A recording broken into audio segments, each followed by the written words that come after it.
দেখছো তো সানায়া, আমি তোমাকে যা যা বলেছিলাম সব অক্ষরে অক্ষরে মিলে যাচ্ছে। কিন্তু এটাই তো হয়, আমে দুধে মিশে যায় আর আটি আটি গড়াগড়ি খায়।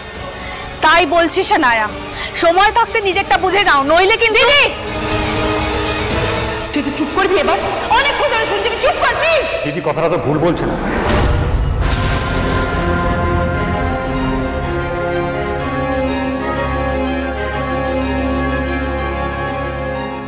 দিদির ইন্টেনশনটা ম্যাডামের মতনই হতে পারে, বাট কথাগুলো তো সত্যি। আজকে সানায়া ইনসিকিউর ফিল করতেই পারে, ওর জায়গায় আমি থাকলে আমিও ইনসিকিউর ফিল করতাম, সেটাই তো স্বাভাবিক। আর উনি এই বাড়িতে এমনি এমনি আসেননি, এসেছেন নিজের জায়গাটা পাকা করতে, এটা তো মিথ্যে নয়।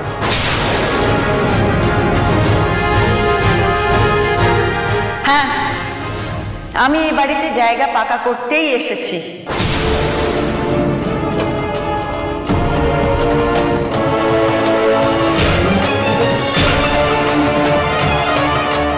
কিন্তু এই ইট কাঠ পাথরের এই বিল্ডিংয়ে পাকা করতে আসেনি, এসেছি আমাদের পরিবারের, এই ঘোষ পরিবারের প্রতিটি সদস্যের মনে আমার জায়গা পাকা করতে।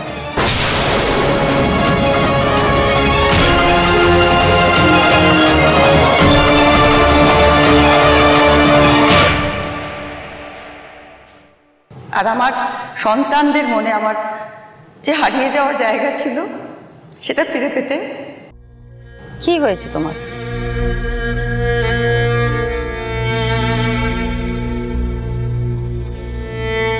কি ভয় পাচ্ছ সানায়া? কিসের সমস্যা? এ তো তোমার নিজস্ব পরিবার, এ তোমার নিজের বাড়ি। এখান থেকে তোমাকে বের করে দেবে এই বাড়ি থেকে? কার এত বড় সাহস আছে? কার আছে? যদি এমন কথা মুখেও কেউ আনে, আমি তাকে বের করে দেব। আমি মা হয়ে বলছি, তবু যদি কেউ বলে তোমাকে এই বাড়ি থেকে বের করে দেওয়ার কথা, আমি বাধা হয়ে দাঁড়াবো, তোমার হয়ে লড়াই করব।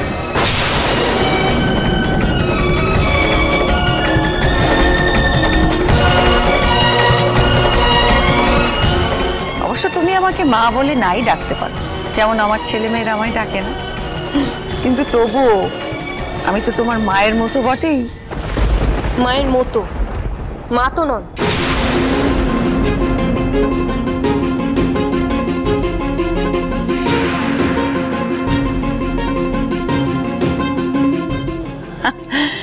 সোনা মেয়ে, মায়ের মতো, মায়ের চেয়ে কম কিছু হয় না। আচ্ছা, মায়ের মতোর জায়গা থেকেই বলি, এসব অমূলক ভাবনা, মিথ্যে ভয় পাচ্ছ। কেউ তোমাকে এ বাড়ি থেকে বের করে দেবে না, কেউ তোমার প্রাপ্য অধিকার, তোমার প্রাপ্য সম্পত্তির ভাগ কোনো কিছু থেকে বঞ্চিত করতে পারবে না যতদিন আমি আছি।